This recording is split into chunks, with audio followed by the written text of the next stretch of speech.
All right, everybody. Ever imagine yourself like knee deep in sugar? And I mean literal tons of it. Uh-huh, yeah. We're talking about a career as a wholesale merchant in sugar, chocolate, and sugar confectionery for today's deep dive. Hmm. Sounds pretty sweet.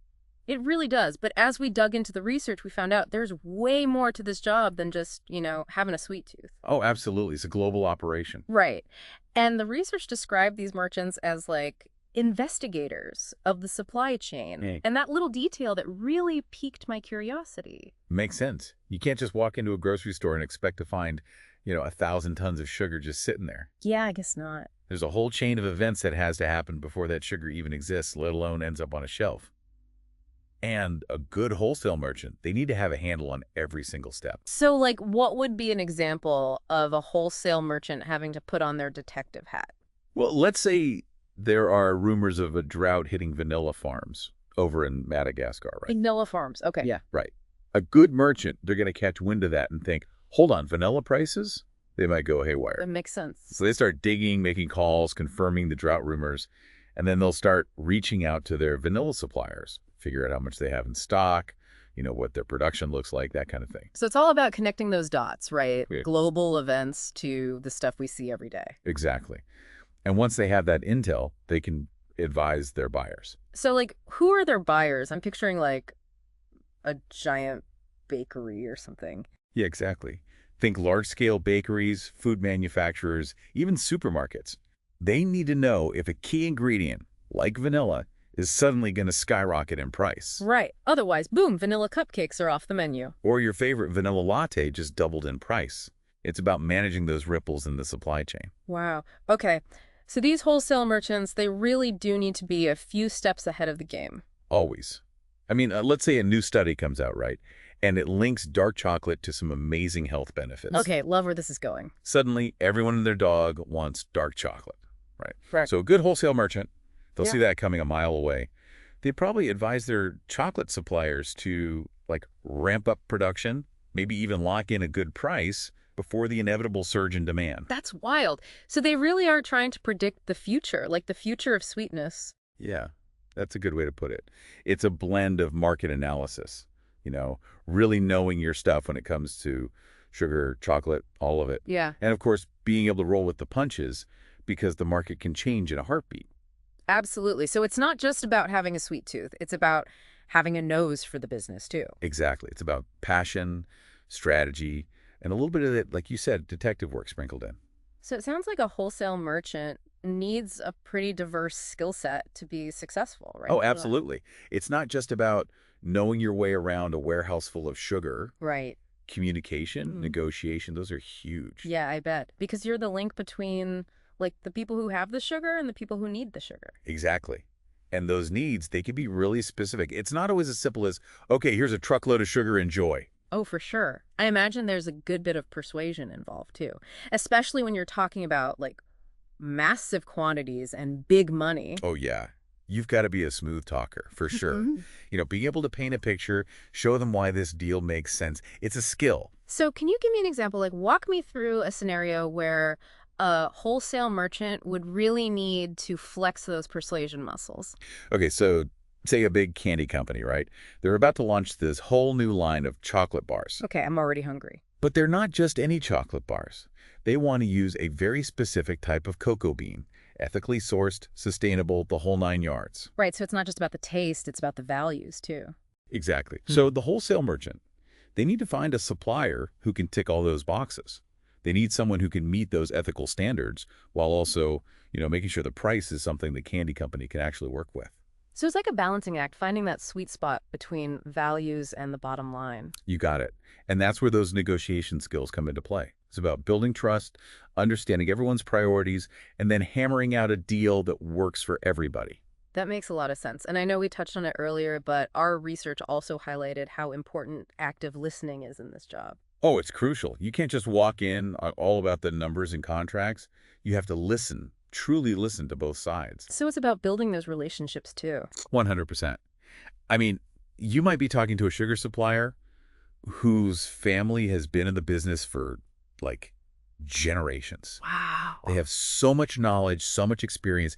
If you take the time to listen to them, really hear what they have to say, you might discover opportunities you never even considered. Like a hidden stash of, like, super rare vanilla beans or something? Maybe. But more importantly, you build that trust, that rapport. Mm-hmm. And that can make all the difference when it comes to securing the best possible deal for everyone involved. So it's a blend of market savvy and, like, good old-fashioned people skills. Exactly. And of course, being able to handle curveballs. Oh, right, because it's not all smooth sailing in the world of sugar, is it? Not always. Remember how we talked about predicting the future of sweetness? Yeah, like a sixth sense for sugar. Well, the market can be pretty unpredictable sometimes. I bet things happen. Oh, yeah. Like, imagine there's some political unrest in a big sugar-producing country. Okay. Yeah, I can see how that would be a problem. Suddenly, those shipments everyone was counting on, they're delayed, prices go up, it's a domino effect. And everyone's scrambling? Absolutely. And that's where a good wholesale merchant earns their keep. They need to stay calm, assess the situation, and figure out how to minimize the damage. Maybe they can find a new supplier. Maybe they need to renegotiate some existing contracts. Maybe it's just about being upfront with their buyers about potential delays and price hikes. It's about managing expectations and finding solutions. So it's like this high-pressure chess game. But instead of pawns and rooks, it's sugar and chocolate. That's a great way to put it. It's about strategy, adaptability, and a whole lot of hustle. All right, so you're listening to this and you're thinking, okay, sign me up. Where do I apply? What does it actually take to become a wholesale merchant in, all things sweet? Well, like any good recipe, right? It starts with the right ingredients. Okay, I like where this is going. And in this case, the most important ingredient is experience. So, like, what? Working in a candy store? Uh-huh. Not quite, though I'm sure that wouldn't hurt. No, I'm talking about real practical experience. Look for internships, maybe with food and beverage importers, Right. or even entry-level jobs at some of the big food companies. Anything to get your foot in the door, get a taste of how the industry really works. Makes sense. Get a feel for the lay of the land. Exactly. Mm-hmm. Because the best way to learn this business is to be in it, to see those supply chains in action. Absolutely. And I imagine networking, that's got to be huge in this field, right? Oh, yeah. This industry, it's all about relationships, building trust, making those connections. That's how you hear about the best deals, the inside scoop on market trends, that sort of thing. So where do these wholesale merchants hang out? Like, are we talking fancy chocolate conferences? Huh, could be. There are industry events, trade shows, even online forums and groups these days. Tons of opportunities to connect with people, learn from the pros, and just, get your name out there. Right. Schmooze it up a little bit. Exactly. Because a lot of times, it's not just what you know, it's who you know. Hmm. And speaking of what, we should probably touch on the whole portfolio thing. Oh, right. The research mentioned that a professional portfolio can be really important for wholesale merchants. But what does that even look like? Like, is it a scrapbook filled with, like, different types of sugar cubes? Uh-huh. I can just imagine that pitch meeting now. And here's my prize-winning collection of raw cane sugar. Hand harvested from the foothills of... Exactly. Yeah. But no, in all seriousness, a portfolio for a wholesale merchant, it's less about, showing off your sweet tooth and more about showcasing your business acumen. So it's about proving you can actually, like, cut deals and make money in this world. Exactly. Think about highlighting successful deals you've been a part of, right? Maybe you anticipated a big shift in sugar prices, or you managed to negotiate a killer contract for your client.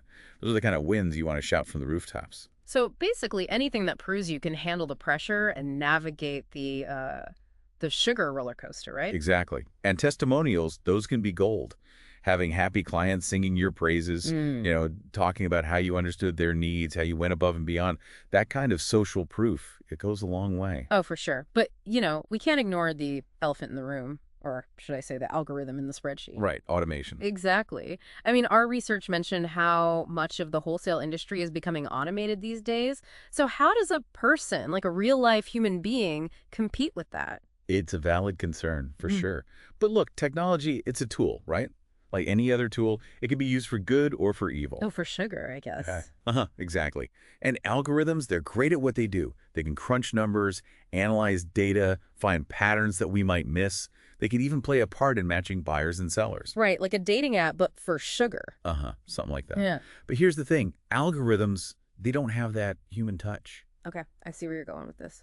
They can't build those relationships, read between the lines of a contract, Understand the unspoken needs and concerns of a client who's been in the sugar game for like 50 years. So it's about finding that balance, right? Like using tech to your advantage, but also playing up those human strengths. Exactly. Use the online platforms, the industry databases, all of that to gather information, do your research, maybe even identify potential clients or suppliers. But then pick up the phone, have those conversations, build that rapport, seal the deal the old-fashioned way. I love it. It's like a high-tech, high-touch kind of world. That's a great way to put it. Because at the end of the day, people, they want to work with people. They Right. want to know that there's someone on the other end of that sugar shipment who understands their needs, who they can trust. Absolutely. This has been a fascinating deep dive, I've got to say. I learned a lot about a career path I honestly didn't know much about before. It's a sweet gig if you can handle it. Haha, for sure. Well, on that note, we'll leave our listeners with something to chew on. As more and more people are looking for, ethically sourced, sustainable products, how do you think the role of a wholesale merchant is going to evolve to meet those demands? It's a great question. One that I think is going to keep these merchants on their toes for years to come. For sure. It's like that saying, life is like a box of chocolates, you never know what you're going to get. Or in this case, it's more like, the global sugar market is like a box of chocolates, always full of surprises. Thanks for joining us for the deep dive, everyone. Until next time.